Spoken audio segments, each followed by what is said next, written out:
Hi guys, welcome back to the Pageant Project. My next guest is Thom Brodeur, who is an American businessman, brand builder, and philanthropist. Brodeur is a founder and chief executive officer of Brodeur Beauty, a company that brings disruptive beauty brands to market and that owns the internationally renowned Reina Bellezza Universo, I hope I pronounced that correctly, I'm sure I didn't, Queen Beauty Universe beauty competition, and award-winning Brodeur Beauties, a pageant coaching, talent management, publicity, and marketing company that specializes in strategy, personal branding, styling, and social media strategy for pageant queens, models, actors, and beauty influencers from all over the world.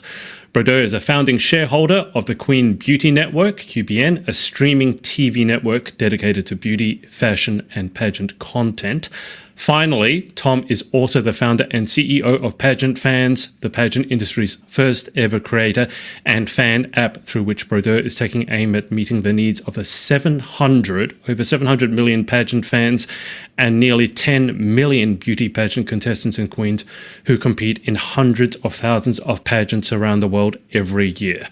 Pageant Fans is the only app of its kind tailored to the global pageant ecosystem, combining content, community, and commerce all under one digital roof. Well, Thom, I made it through that. Is there anything that you'd by the way? I don't think we've missed anything, maybe other than the couple of ribbons I won in kindergarten. That's fairly comprehensive, but obviously you're a very busy man. As I posted on my social media, I think you're only the second man I've interviewed other than the founder of Pageant Planet, Stephen Roddy. So I think you're in pretty good company. Let me start with a silly question, because obviously you have so much going on. What was the first thing you did this morning when you woke up? Oh gosh, the dogs usually start my day between 4:30 and 5. So it was literally an outdoor potty break, but not mine. It was for the four-legged creatures. Thank you for that clarification. Thom, why don't we start with, I've interviewed a lot of pageant contestants and I always want to know how they got into pageantry to begin with. So why don't we start there? How did you get into this crazy industry? 1,000 years ago, when I was in high school, I had a high school girlfriend who competed for Miss Ohio Teen USA. So I was born in Miami, Florida, and grew up in Northeast Ohio. So that was my first time ever attending a beauty pageant live. Little did I know that some years later, when I was a junior in college, I would run out of financial aid and support on my journey through my undergraduate degree. And what wound up helping me close that gap was a talent manager that was a friend of our family's asked me if I'd ever heard of the Mr. America scholarship competition. And I didn't even know, Adrian, that there were pageants for men. This was in 1991. So by some miracle, I competed for Mr. Ohio and won it. Went and bought my books because I only won a $500 scholarship or cash prize. And I still had a $10,500 deficit to make up on my on all of what it was going to cost after my scholarship money paid down my balance. And I went to the national competition and I was lucky enough that I won the whole thing and was able to actually pay for my own college education. So I learned very early, I was 21 years old, at the absolute transformative nature that this industry can have on lives. And it had one on mine directly. And I don't want to ask you your age, so I'm just going to ask politely, roughly how long ago was it? Because then my follow-up question would be, what have you seen change over those years? Well, I'm not embarrassed to share. I'm 55 years old, so I'm past the point of mid-century modern. Um, but that was 1991. So in the 34 years since that time, I've seen a lot change. I think all of us have. Pageantry went from a way, at least in the United States, for swimwear brands to connect with female consumers and create community and consumerism, to becoming competitions and platforms where young women who had interest in becoming actors or on-screen talent or on-air talent, movie stars and the like. Halle Berry is a great example.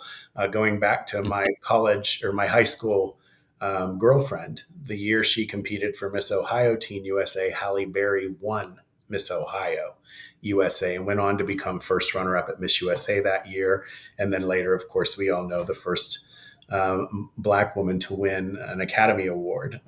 So I've seen a lot change. We've gone from a platform that helps you sort of break into the entertainment industry to scholarship competitions. Miss America, the oldest pageant in the United States, that really has, put more scholarship money to work for young women across the country.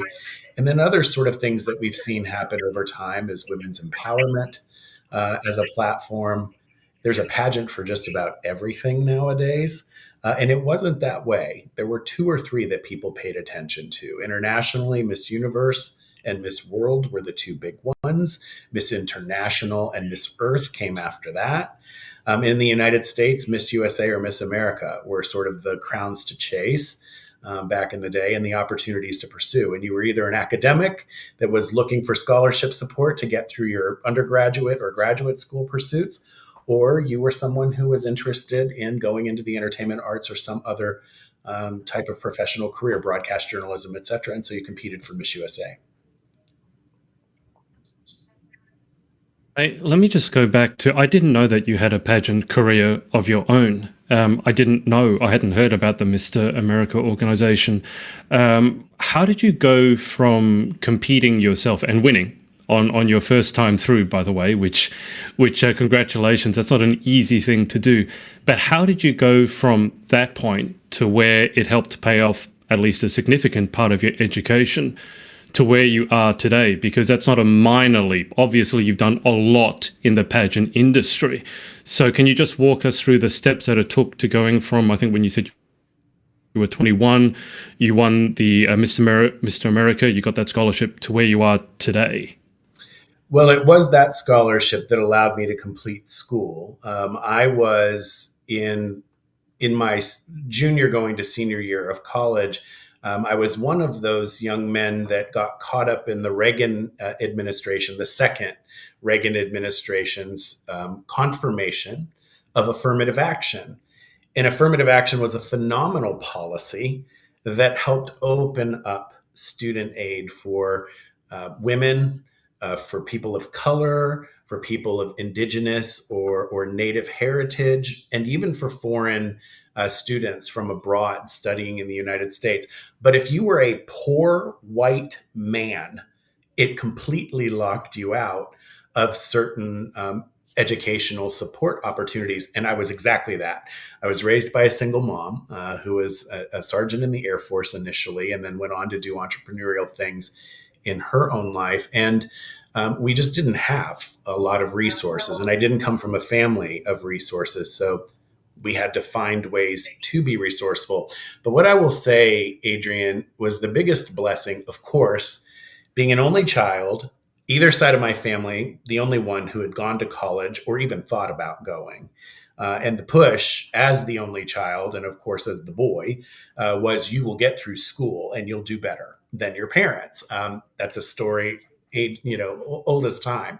But what wound up happening for me is it wound up creating a career and opening doors of opportunity in a career that I would spend almost 30 years building consumer brands, bringing consumer technology to market.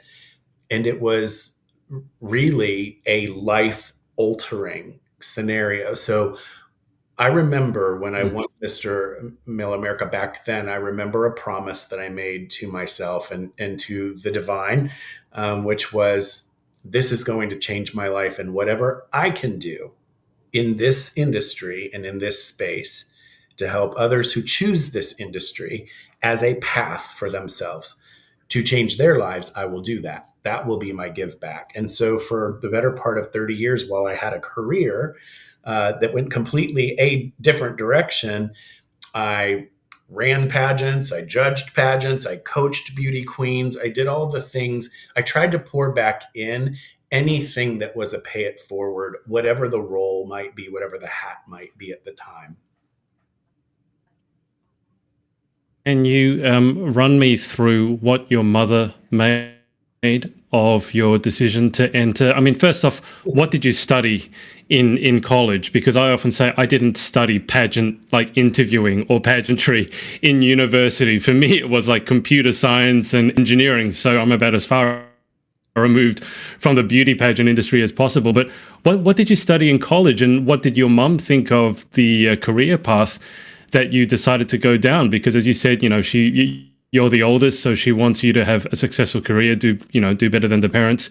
Was she supportive of it? Was she confused? Was she both? It was interesting. It was a little bit of both. So I was, a fairly strong performer academically in high school. I think I graduated in the top 10 out of 300 people in my graduating class. So I did well academically, and the expectation was I would continue to excel academically. But oddly enough, Adrian, I had one of those weird in the 90s moments in the late 80s on my way to college, my freshman year of school. My mom and I were walking through a mall together. I think I was shopping for clothes that I needed or things I needed for the dorm. I can't even remember honestly what it was.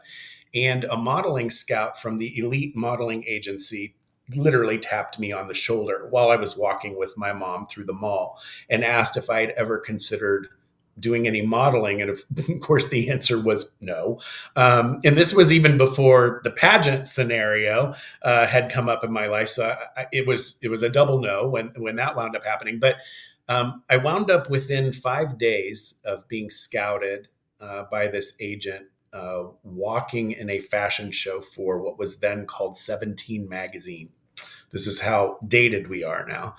And I wound up being signed by Elite Model Management for their New Faces board. And so my mother began to see that there was something here that could potentially help support my education. But I was raised by a parent who was very practical.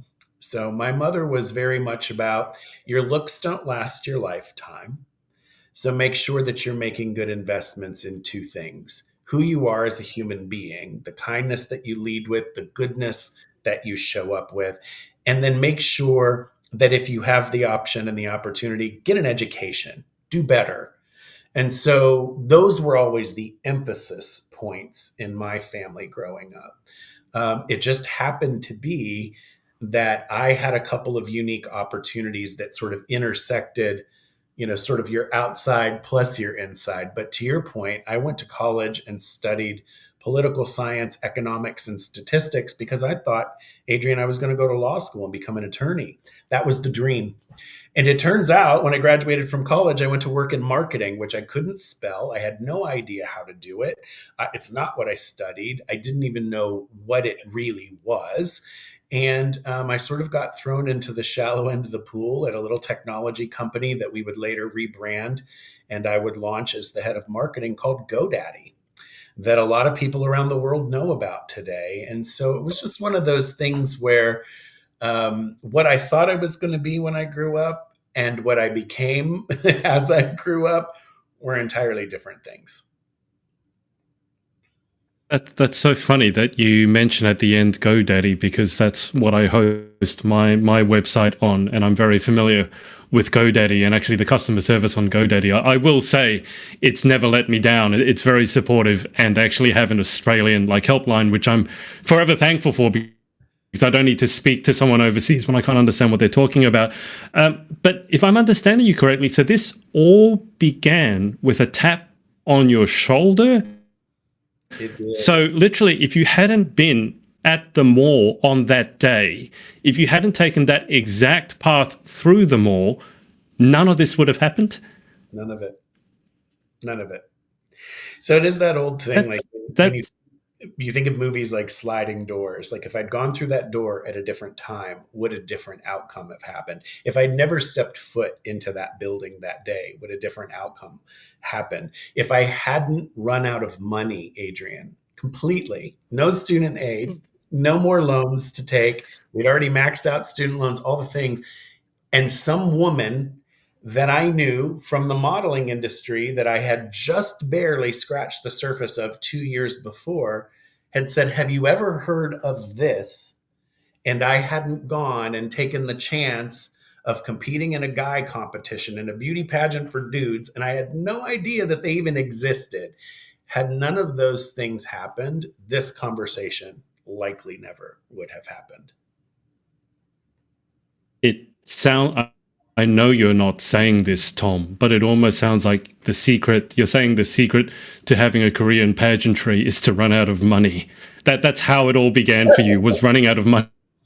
I would tell you there's probably a lot of women that compete in this sport that feel the same way. It's expensive. Yes. I've noticed that I've seen some of the costs, and they're fairly eye-watering.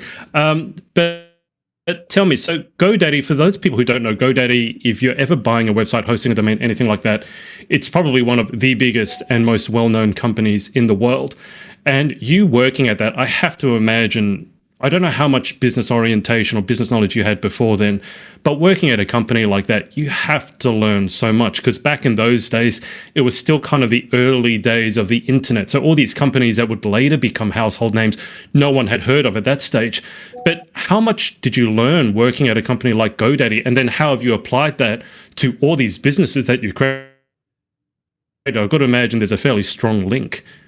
There is. I mean, obviously, Pageant Fans is a creator platform, so it's a SaaS, software as a service based platform that marries fans and the athletes in this sport, beauty queens, that they support, and so it was a baptism by fire is truly the best way to put it. I was blessed that I had a very patient leadership team at GoDaddy. The founder, Bob Parsons, to this day is one of maybe 4 or 5 people I've ever considered a mentor in my life. But he was somebody who taught me to embrace the fearless. I learned 3 big lessons from Bob. The first was be fearless, just embrace it. Like, what's the worst thing that could happen? You could fall down, you could make a mistake, but you will learn something from it. So do it anyway. That was one. The second thing he taught me was take the meeting. There was a time, Adrian, early in my career where I think maybe, I don't know if everybody goes through this, but I did in being transparent about it, where you have such a shouldered responsibility, such a burden of responsibility on you, especially if you're young, especially if you come from a less than privileged environment like I grew up in. I always had something to prove.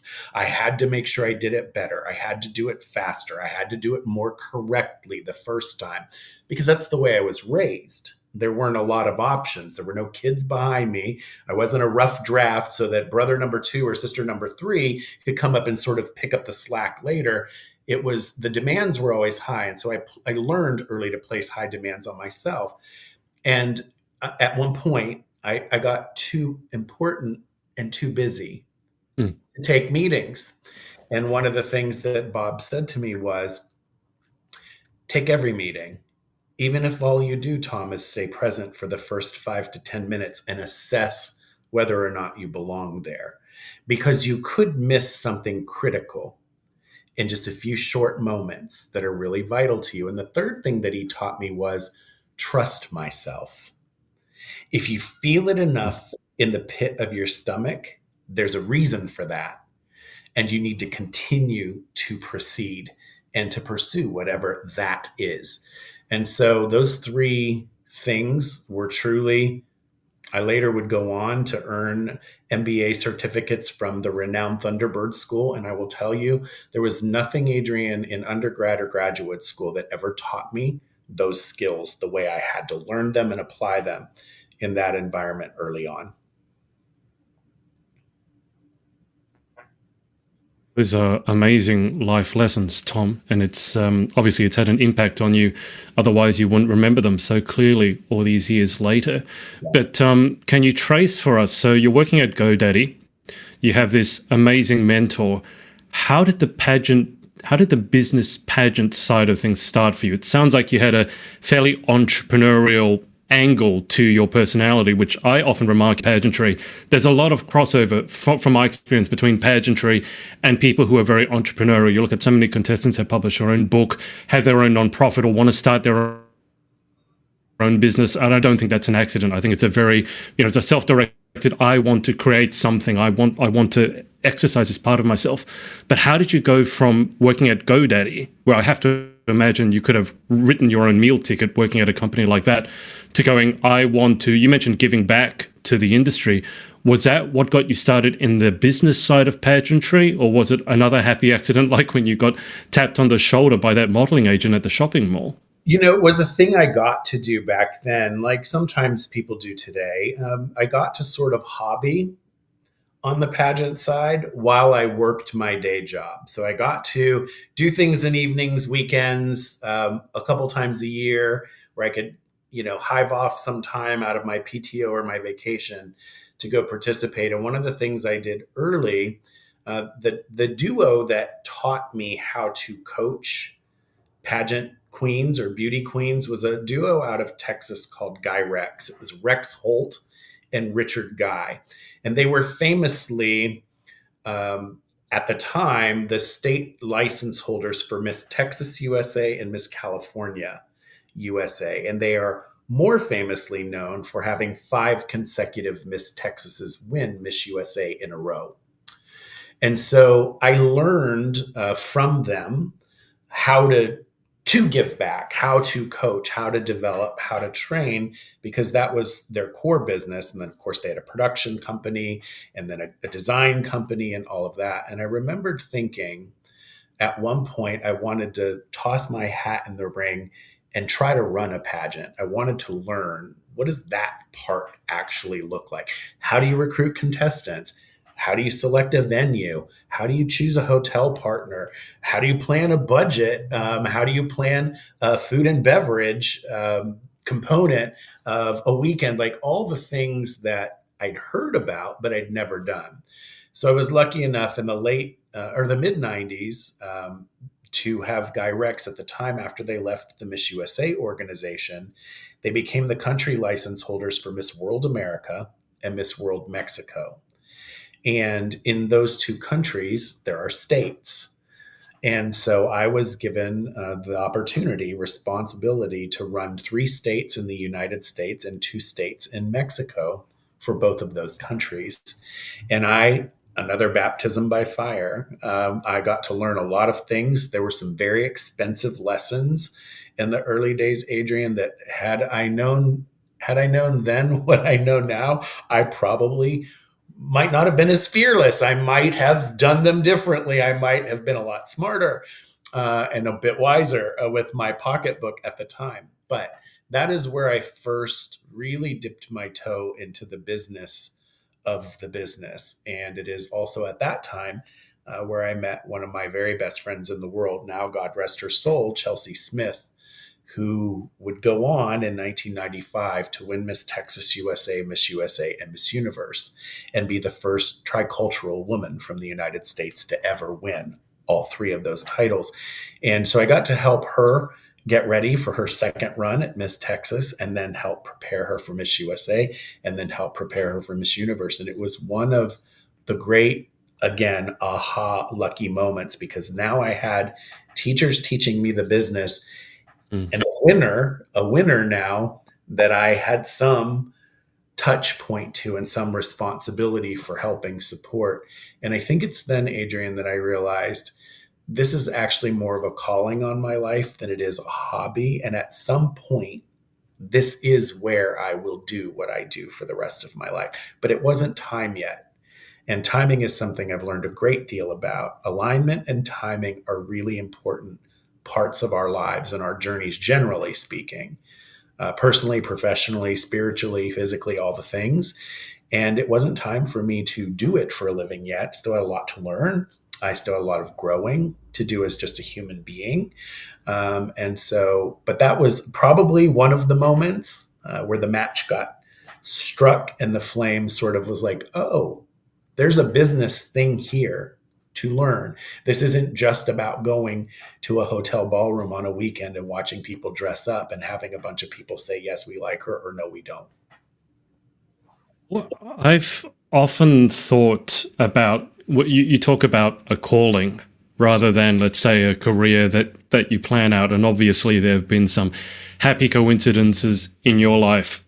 Often, when people ask me, how did I catch myself sometimes. I was over in America recently and I caught myself wondering, how did I get here? I don't know if you've ever had one of those moments, because I'm a guy from Australia. In Australia, pageantry is not a huge thing. It's a thing, but not a huge thing. And I caught myself when I was there in Tennessee, and people, young girls were coming up to me with their mums and wanting photos with me. And you catch yourself in those moments going, how did I end up here? And you've already mentioned, okay, you had the tap on the shoulder, you happened to meet some people. I'm just curious, on a personal question, how long was it until you gave in or you followed your calling? Because I feel very often when you get this idea that maybe this is a calling, there's a bit of, I'm going to fight this. It's not a call. I was supposed to be a lawyer. I'm supposed to work, at GoDaddy. I'm supposed to be a CEO, a CTO, whatever it is. I'm not supposed to go and be this pageant guy. How long did it take until you went, okay, I'm going to follow this calling and at least see how deep the rabbit hole goes? It's a great question. I was at the Miss Universe pageant in 2016 at Planet Hollywood when Pia Wurtzbach was not crowned initially. So I was physically present in that auditorium when that moment happened. And of course, there was pandemonium, Adrian. It's so hard to describe when you have Colombian and South American fans yelling and screaming, and Southeast Asian fans yelling and screaming, people stampeding through it was a lot to take in, because it was only the fourth time I'd ever been in a large format competition like that. I was used to going to state pageants or even Miss USA, which was, still very well attended, but there wasn't 8,000 people in the room like there was here. And I remembered having almost this moment where I was like I took a deep breath and I was like, oh, this is what I'm supposed to do. But I didn't know, Adrian, what the do was. I wasn't sure what that meant. And about 4 months later, I was recruited by a private equity company to become the CEO of a company called Yandy that specialized in, at the time, women's lingerie and intimate gear, bra and panty sets, things of that nature. And I was brought there by that private equity company that had just bought the company from its founders a year before to help position the business categorically for what's next.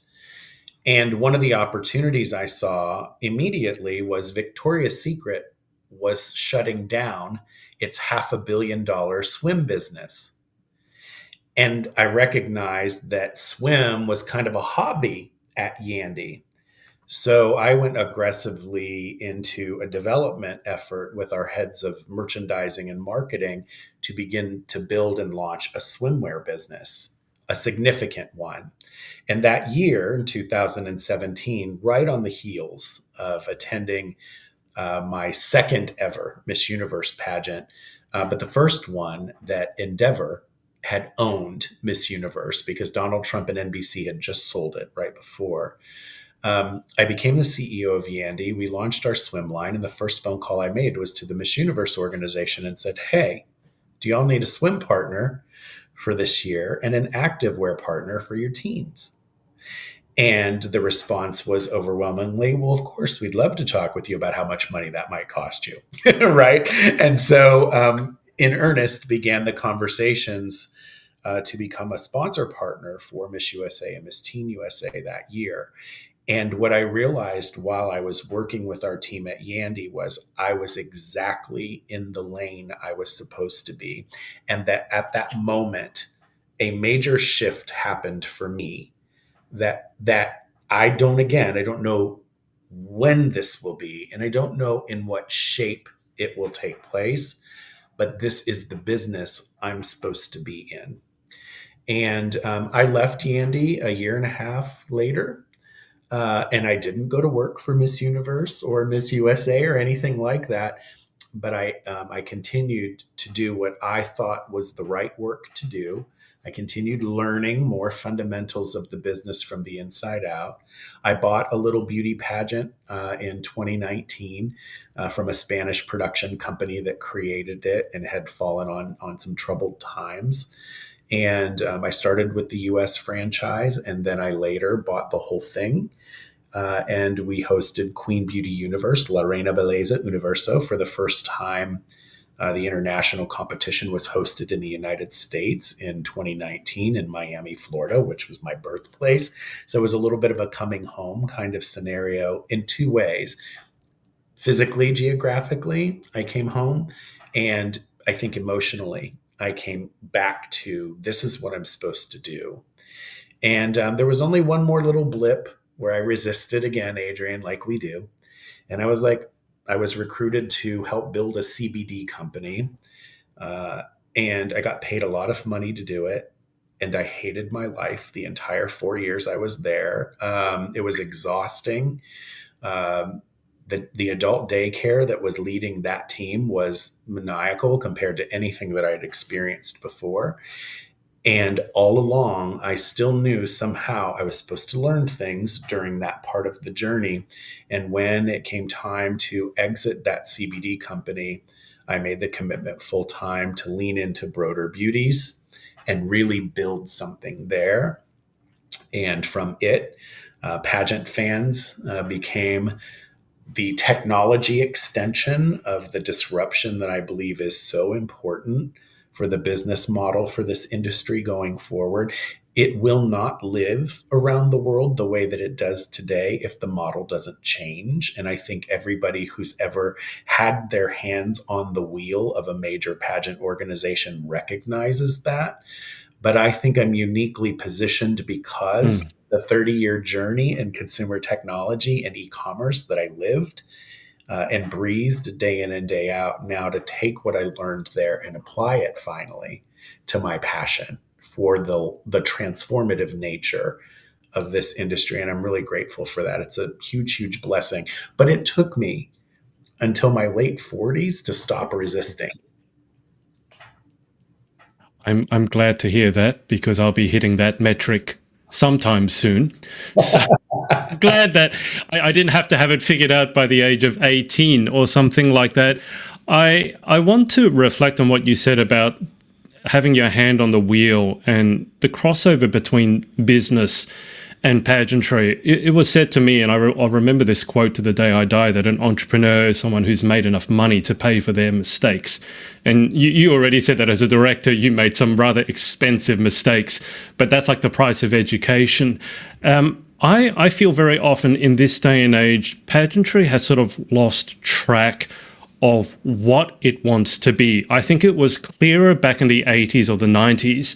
And then at some point, it maybe became politically incorrect. And, some of it we can get into.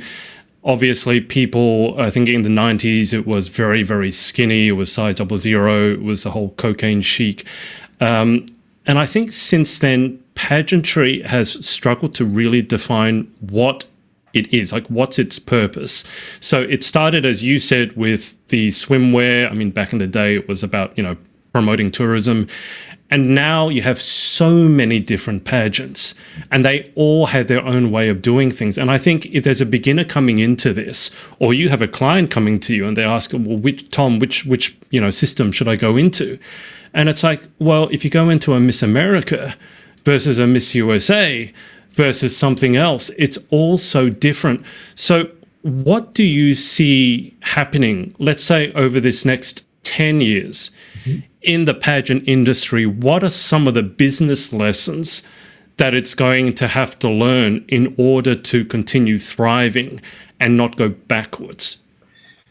It's such a good question, and it's such a complex question, but it's an important one. And my beliefs may not be shared by a lot of people. But I will say this: we have watched, as a society, anywhere in the world, really, Adrian, over the last 30 years, we have watched technology completely disrupt industries, change the way people consume programmed content.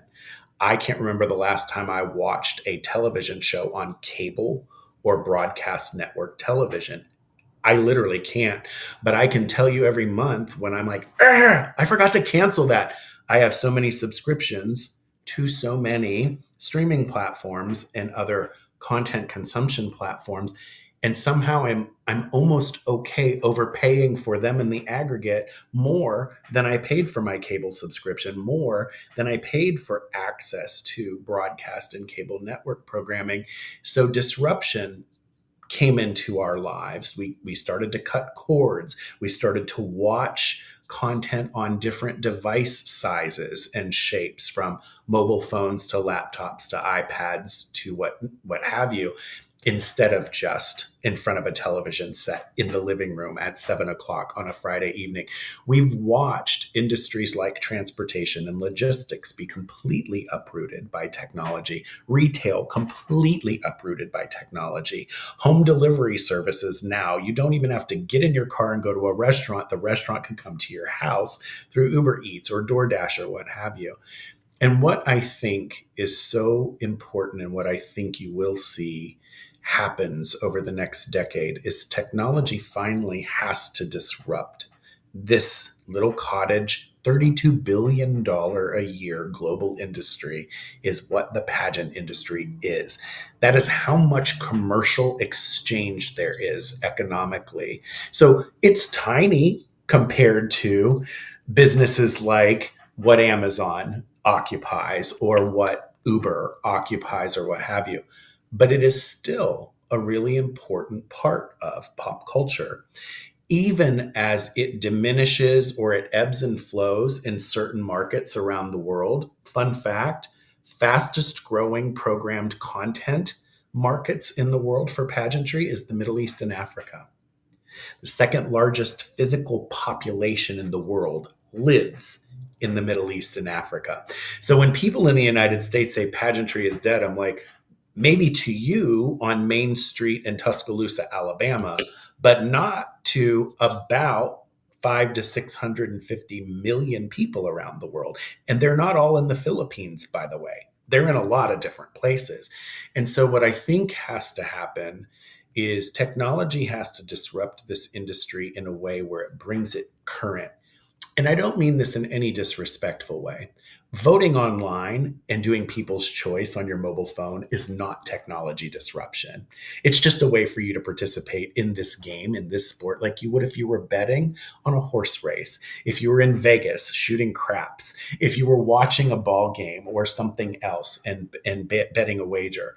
Technology disruption here, I think, really comes from how do you take and create virtual and digital environments where fans who will never see each other and may never physically walk into a football stadium to watch a game come together and actually interact with the women athletes in this sport called pageantry. It's bigger than cheerleading globally. It's bigger than dance globally. It is a massive industry that an enormous amount of money goes into, and yet the business model is still 105 years old. So if we can take that technology first, mobile centric, tech centric point of view that we all live in different parts of our lives today that are totally different than the way we lived 10 years ago, I think you'll see longevity. That's one sort of paradigm shift, I think, generally speaking, has to happen. But I think the second thing you had mentioned, pageantry is kind of, sort of trying to find what it means. I actually think, Adrian, we as leaders or voices of influence, Hmm. even leaders, it's such an arrogant thing to say, but let's pretend we aren't.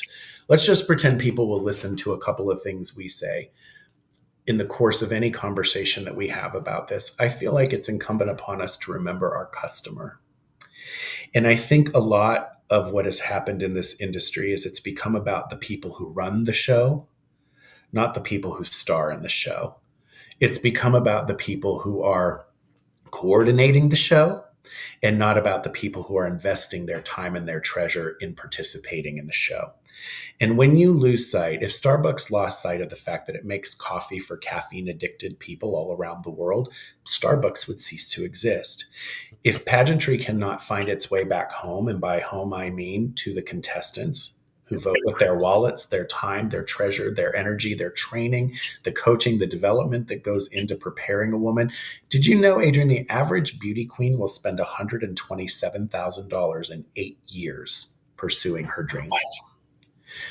That is insane when you think about the fact that most women who win pageants will never even win that amount of money. But it's all about a promise about where can you get from here? What is the intangible life skill that I gained from doing this? What are the intangible networks that happen in my life and people and relationships that come to me because I chose to invest in this athletic pursuit? I might not make the Olympic gymnastics team, but I sure as hell, I can give them hell at the national championships, right? And I think all of us as organizers, all of us as influencers and as voices have to remember, if you forget the woman who's saying yes to this and you become more important than her, your organization becomes more important than her, you will cease to exist.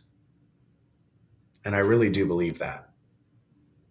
I couldn't agree more with what you just said. I've often said there aren't many things I expect of the industry, but it has to be the women come first, in front of the directors, in front of the sponsors, in front of anything like that.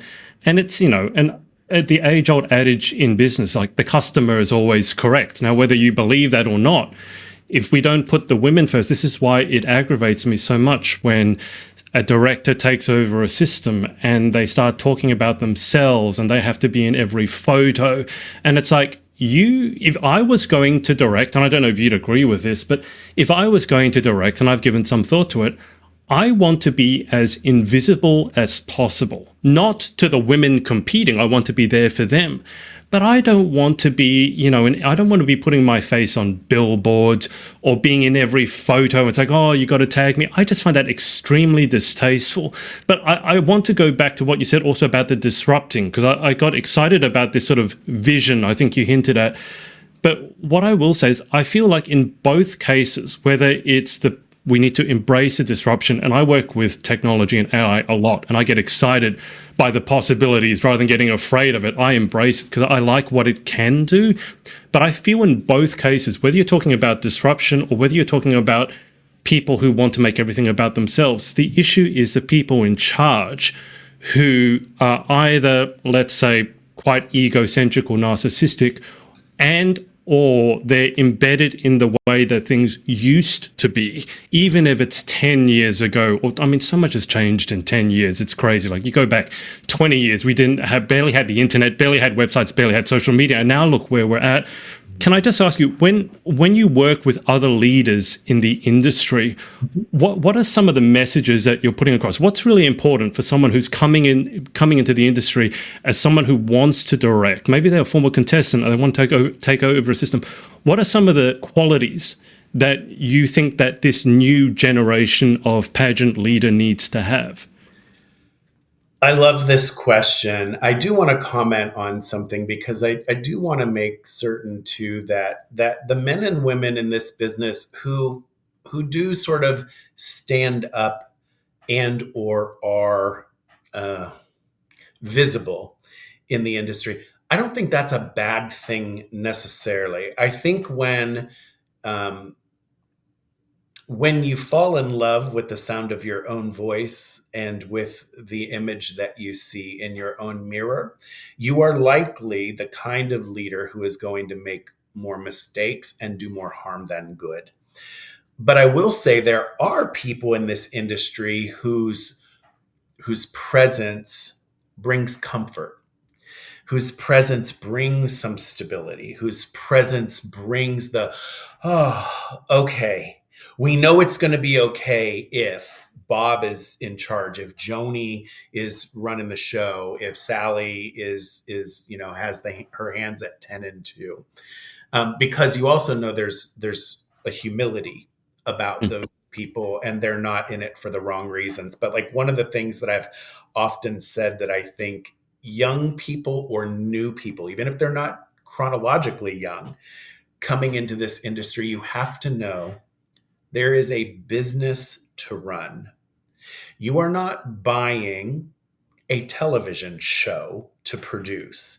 You are not buying a live stream event to produce. The film business makes films 24 hours a day, 7 days a week, 365 days a year. And we all watch the Academy Awards so we can celebrate the work of the business of filmmaking all year long. Pageantry is the same. So if you think you're buying Miss Fill in the Blank so that you can produce a show that everybody claps about and gives you all of the kudos and the attaboys or the attagirls for, you've completely missed the plot. The business is making sure that the women who are participating in this sport have opportunity in front of them, are placed in front of opportunity, are encouraged to explore the things that are possible for them to do. Whether they ever show up in the top 10, 5, 20, whatever it is, should matter less than what happens for them in their lives because they were there at all. And I think that's what's incumbent upon leadership, is remember there is a business of helping women create the lives they want, becoming better athletes at this sport. Whether they ever win gold, silver, or bronze, yes, of course, that's a goal. Nobody enters, track and field because they want to lose every race they run. Of course, that's not the case. But are we giving them enough support, enough opportunity, enough exposure to things that will make a difference in their lives, whether they win this prize or the next prize or a prize 6 years from now? And I think that's the thing I would encourage anyone and everyone who wants to be in this business. It can be a really thankless business to be in, Adrian. And that's really the truth. And there aren't a lot of people who are willing to be honest about that. But there are as many complaints as there are, stories of joy and triumph that come through any kind of organized sport or athletic pursuit like this. The modeling industry is rife with it. The entertainment industry is rife with it. Pageantry is the same. Gymnastics, dance, golf, skiing, tennis, all of it. If you can find a way to lean into your strength as a leader for creating opportunity, that actually is the point. And that actually is what I think creates this boomerang effect of, it feels like there's a lull. It feels like there's an ebb and not a flow. When can we get the flow back? When can we get that to happen? Is when we start showing people the way to opportunity for them again. And that's our only job as leaders in any industry that you're in, is to create opportunity for the people that you're there to create opportunity for. I absolutely agree with that. And when I was over in America, I had a conversation with a couple of directors who were struggling to give their title holders what they felt was ample opportunity. And basically, at the end of the day, the discussion became quite a business discussion in terms of marketing, getting sponsorship.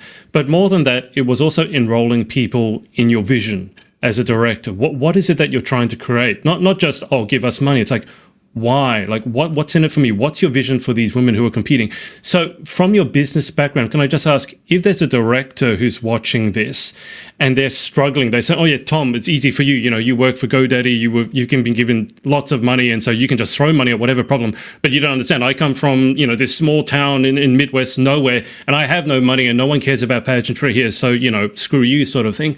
What sort of advice could you give someone like that who does want to put the women first, but kind of feels like, well, no one has got my back. No one's interested in it. No one's going to buy into me.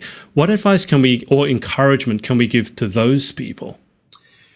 Well, there's a couple things. I would say, yes, from my lofty perch in my corporate life, of course, I was blessed with budgets and timelines, and either you missed them, you hit them, or you got walked out the door. It was kind of the way that it worked. But in my personal life and in my entrepreneurial pursuits, it's all been self-funded. Our job is to do the convincing. Our job is to, if the old way of supporting the contestant in your state, in your small town, in your community doesn't work, if going door to door with the tin cup and the story doesn't work, what can work? It's up to us to find those other solutions. It's up to us to find a way, because I really feel so strongly about this, Adrian. Again, I watched my single mother have to be resourceful. She didn't have a college education. She just had her GED and a military career in the Air Force that was cut short by when she and my father were married. She got pregnant with me on base during the Vietnam War. And back then, you couldn't have a baby on base and be able to keep it on base. You had to give it up to your parents or, your sister or your brother or whatever if you wanted to stay in the military, or you had to take an honorable discharge and go raise your child. My mother chose that path. But when I think about how resourceful she had to be as a woman who didn't come from resources to find a way to raise a child and to build a life and all of that, that's our job as directors. Our job cannot be, well, nanny boo-boo, the national office isn't giving us this, or I can't get support for that. Great. If it was your child and you had to decide how you were going to feed that child, you would find a way. So I also feel like we have to be careful not to excuse the challenges as, well, it's just too hard. Or am I really as committed to this as I should be or as I need to be in order to make it through the tough times? And I'm not by any stretch suggesting that people aren't. I'm just saying those are questions we have to be able to be honest with ourselves about. Because again, if it was a life or death choice and it was us with our physical children, we would find a way. And I look at these pageants and I look at the young women that we are given a time and a moment of stewardship for. As our kids, we have a responsibility to figure out how to make sure those resources are coming to them. And if the old way isn't cutting it, then it is up to us to find a new way. And sometimes asking the person that we're there to support, how could we do this different to support you better? You would be surprised at how absolutely brilliant most of these young women who compete in pageants already are. They've thought about it. They've got angles. If you hear them, if you listen, if you take the time to humble yourself and not have to be the smartest man or woman in the room, you might be surprised. What's really funny about everything you just said, Thom, is basically that was the discussion I had with these directors. It was a bit of a tough love situation. And I said, look, if you really believe in what you're doing, you'll find a way. And, if you want to know what to do, ask your contestants, here's an idea. So you're struggling to come up with ideas and maybe you're 40, 50 and you're struggling to know what a 20-year-old wants. You have title holders. Why don't you just ask them and get them involved and enroll them in that vision? So it's interesting that you mentioned that. It would be remiss of me to not ask about the flip side of this conversation, which is about the contestants. And if we focus mainly on what's happening in America, obviously the pageant industry in the States with what happened at Miss USA and the resignations, I feel that it's definitely done damage to the reputation. Whether it's irreparable or not, I guess we'll see. But for someone who's considering going into this industry and sees what happened and goes, you know what, I've got enough happening in my life. I don't need to be part of that. Can you give what are some of the benefits? What are some of the gifts that pageantry has given to you, whether they're tangible or not? Why should someone get involved in this industry? And I'll preface this by saying you learn skills. That's great. You learn how to present yourself, interview. That's important. But for me, it's also the people that you meet. I think that's by far the biggest intangible. And then also it gives you an excuse. And sometimes I feel like women in particular almost need an excuse to work on themselves because they feel it's selfish otherwise.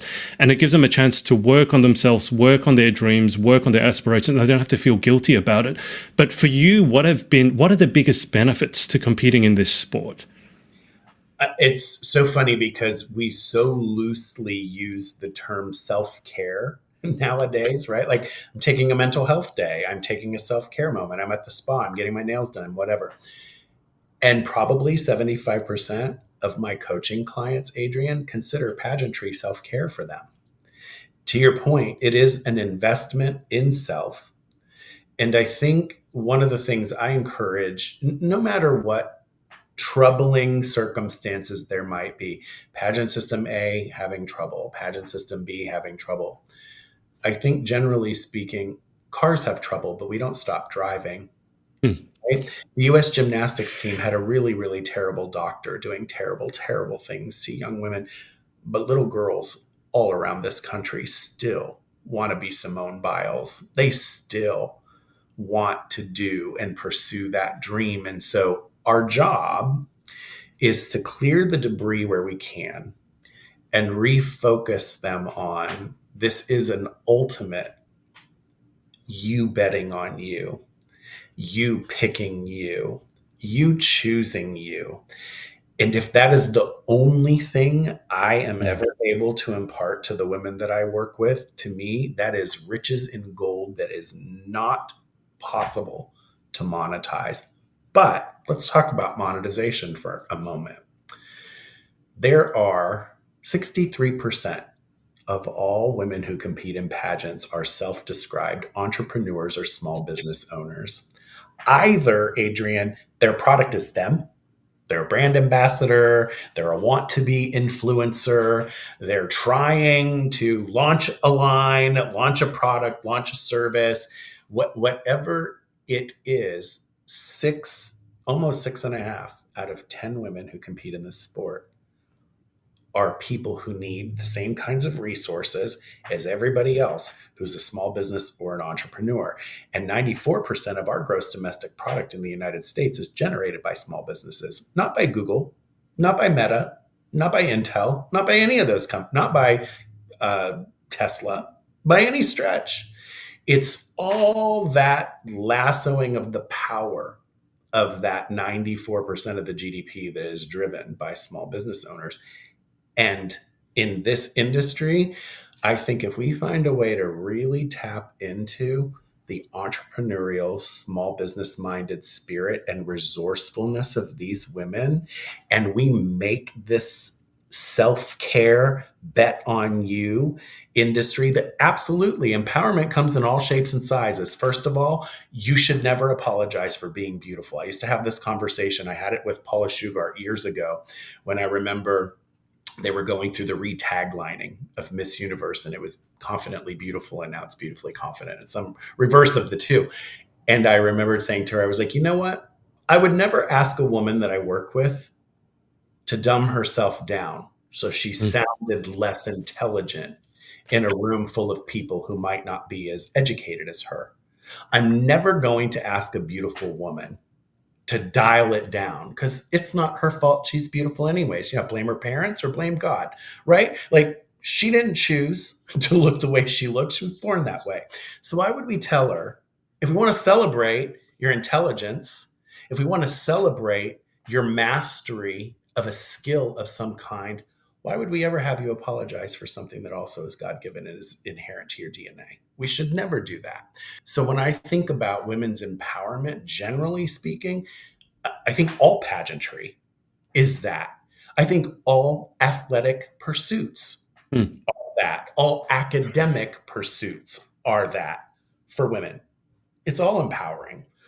But I think where we need to tap in as leaders is, how do we get those entrepreneurs on the road to creating their own financial independence?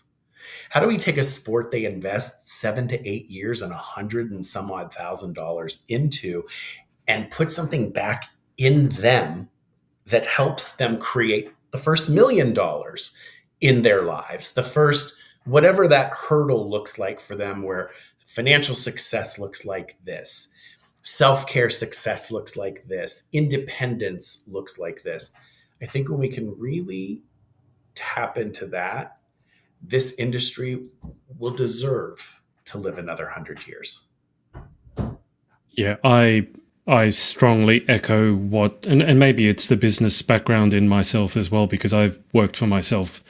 Apart from the very first job I had where I worked a 9 to 5, I've worked for myself and created my own position. Even when I work for companies, I've created the position. I've said, you need me because, and I've gone to work for free to demonstrate. But it's that sort of relentless drive. And a mentor of mine said the ultimate resource is resourcefulness. And I don't know about you, but when I've worked with so many of these women, I'm no longer surprised when they're intelligent like so many other people are. I'm like, if you talk to them, if you take the time to actually talk to them, you got doctors, you got people in the Air Force, you got pilots, you got lawyers, you got MBAs, you got people who are on their 3rd doctorate. And like, why is it surprising at this point that this woman can actually talk? It shouldn't be surprising to you anymore. But let me, because I want to be mindful of your time, and we'll be on for over an hour. I could certainly talk to you a lot more about the business side of things. Let me just ask you this before we go to the final 10. When you work with someone, Thom, what are the non-negotiables? So if you're going to work with someone and you're going, this is the person that I want to work with. And I say this as a coach, a former tennis coach, I would say the biggest thing is you need to show up and you need to have some agency. You need to show me that you want this, and it's not me wanting it for you. I would say, like, what's it that you want to work on? And if the person said, I don't know, it's like, well, you run a lap around the court. Now let me ask you again, what is it you want to work on? I don't know. Well, what are you going to, and it'd be amazing how quickly I could get some results. But when you work with someone, what are some of those qualities that you look for? The first thing that I share in the very first discussion I have with any new prospective Brodeur beauty is, we only do brutal honesty here, but we do it kindly.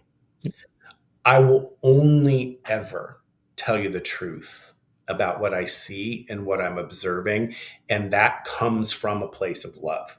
That comes from, I am a parent, so I know what it's like to be careful with the fragility of our egos and all of that. But brutal honesty is important. And the reason I stress it is because they have to start with themselves. And so I've said to girls, I don't want your pageant patty answer for why you do pageants. I don't want your pageant patty answer for why your platform is important to you.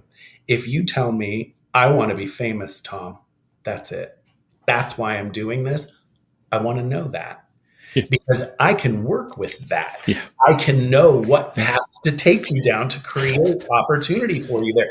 But if you play a game with me and you tell me you want to be a Formula One race car driver, when I know dang well you want to be a Victoria's Secret swimsuit model or lingerie model or whatever, I'm going to clock you right away with that level of honesty that you are or are not willing to display.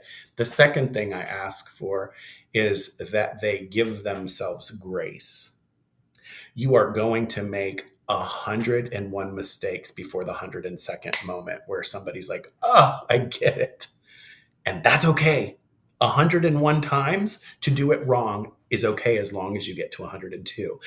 If you're an overachiever and it only takes you 2 mistakes and the third time you figured it out, good for you. I'm not that guy. It takes me longer. It takes me more. So being brutally honest, giving yourself grace. And then the third thing I always say is, and the timeline is never yours. The timeline is when you're ready. And if you can't recognize that losing with a smile on your face is as important as winning with a smile on your face, you will never win. Anything you do. Forget this. Pretend pageants aren't even a part of your life. And then the last thing always for me, Adrian, is we have to foundationalize with a personal brand. And I'm lucky enough that even though my degrees were not in branding and marketing, it's what I wound up doing most of my career.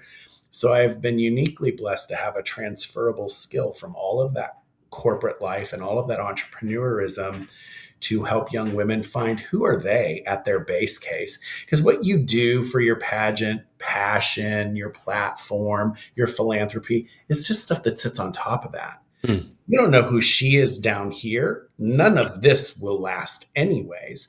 And you Yeah. will always be that girl in interview who gets tripped up by a smart judge that wants to catch you. You'll be that girl. So don't be that girl. Give them somebody real, because that's what we Mm. want. That's what we care about.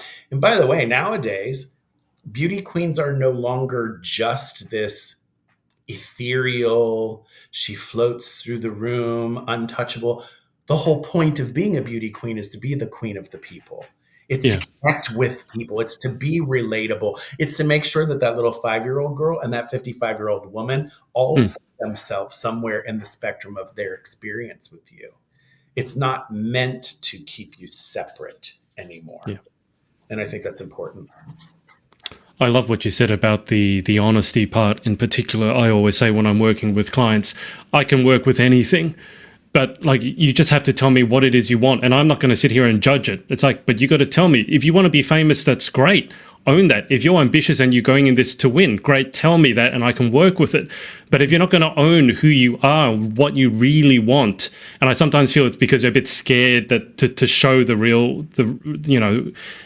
ambition and their real drive. And I'm like, but you got to tell me. And I say the same with pageants.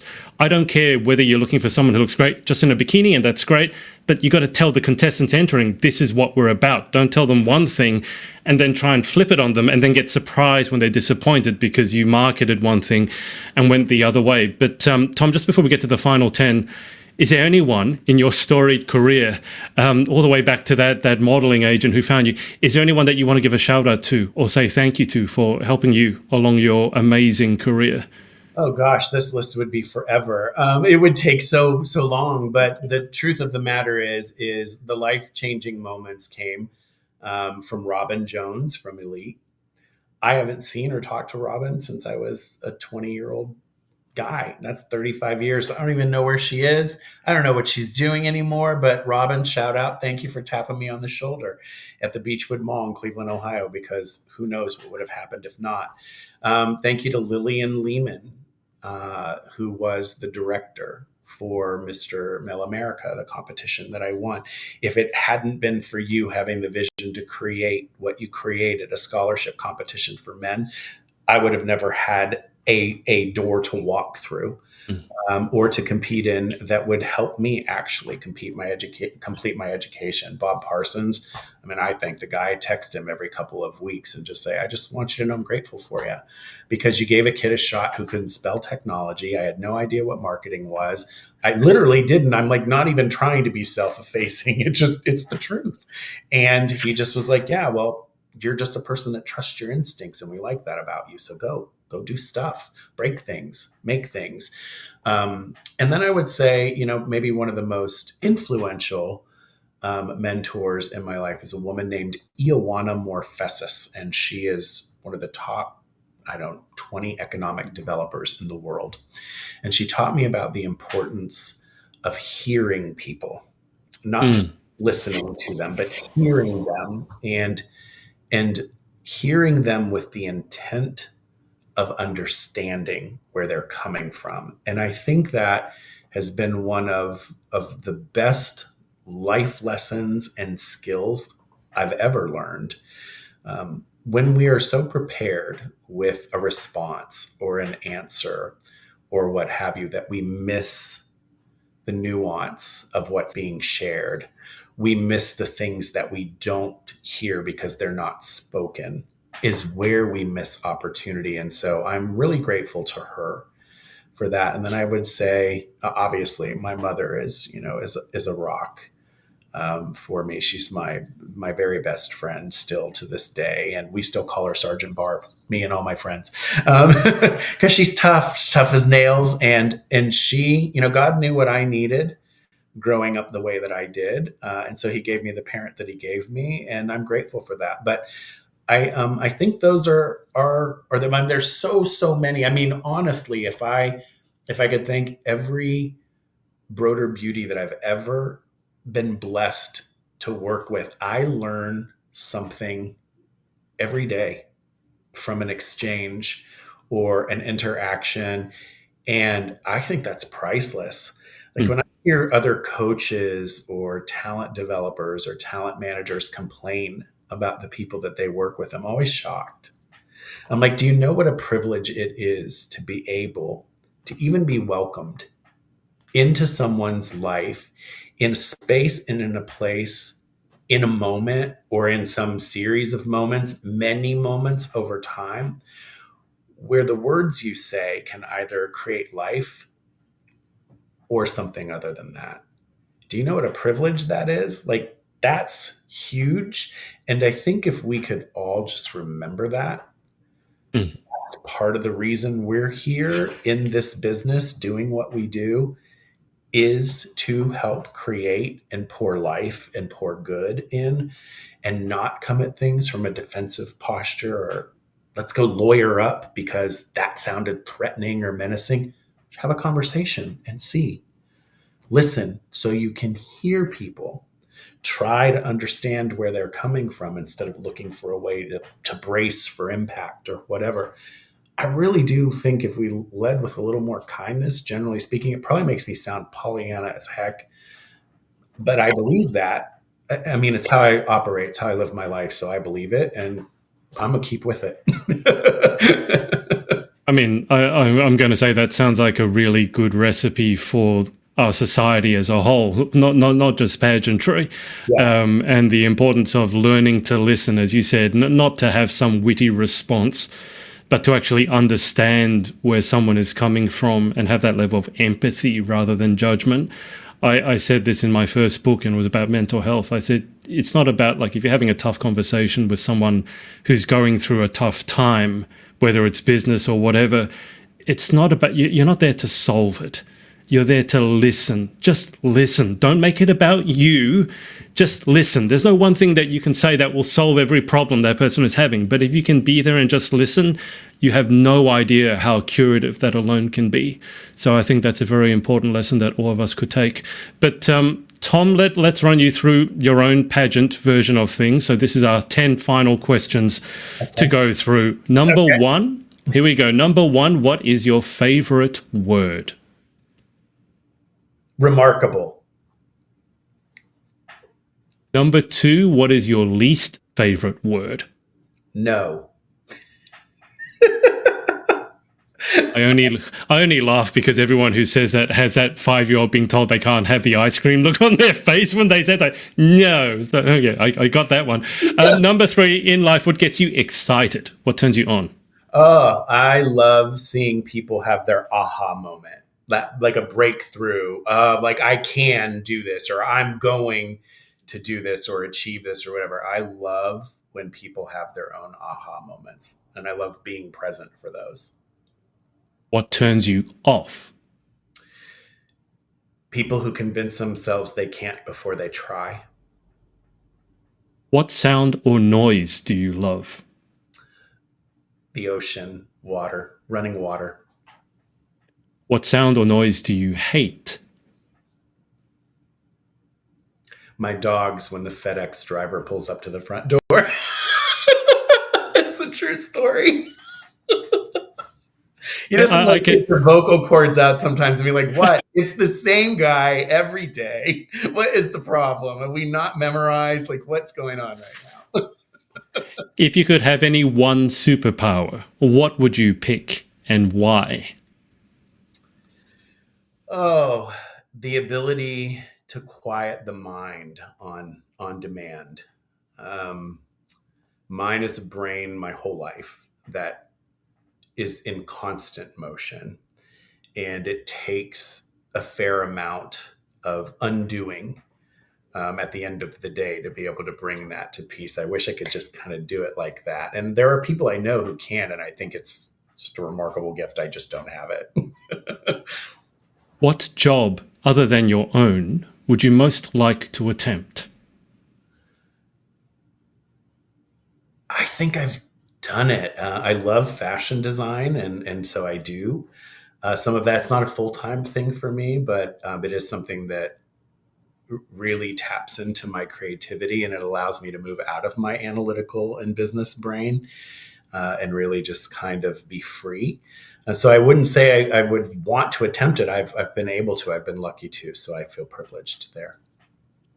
What job would you not like to attempt? I would not like to attempt being a food server because I'm really clumsy. And I'm afraid I would drop people's food or something on them or burn someone or I can't get my brain wrapped around the responsibility of all of that. This doesn't come from personal experience, does it, Thom? It doesn't. I've never been a food server because I'm afraid of that. It's a true story. It's why I often said, Adrian, I could never be an actor in Hollywood because everybody starts as a waiter and I would never be able to do that. So there you go. Fair enough. Final question. If heaven exists, what would you like to hear God say when you arrive at the pearly gates?